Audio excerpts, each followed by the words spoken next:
Tiffany Bono and her husband Mike had what you might call an unconventional courtship. He proposing after just a few dates. He said, "This is really working for me. I think we should get married." And I said, "Well, I have a half a day of work on Thursday." And so we got married 13 days after the day we met.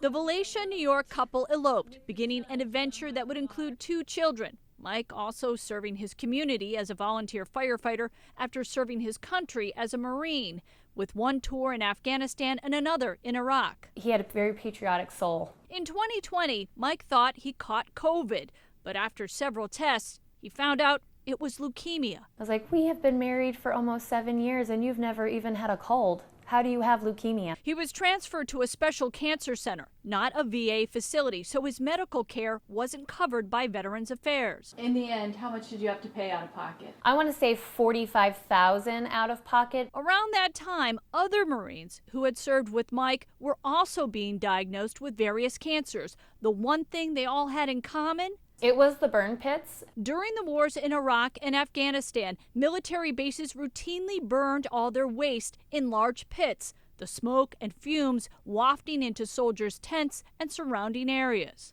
Recently, procedural issues have delayed the finalization of legislation that approves nearly $300 billion for expanded veteran medical coverage for on-duty toxic exposure. Burn pits are the Agent Orange of this generation. Last May, at just 37 years of age, Mike Bono died. The legislation may be too late for him, but his widow Tiffany knows that it could help many other veterans with illnesses previously not covered under VA benefits. And that's why she's hoping it's finalized as soon as possible. Anya Tucker, News 10 ABC.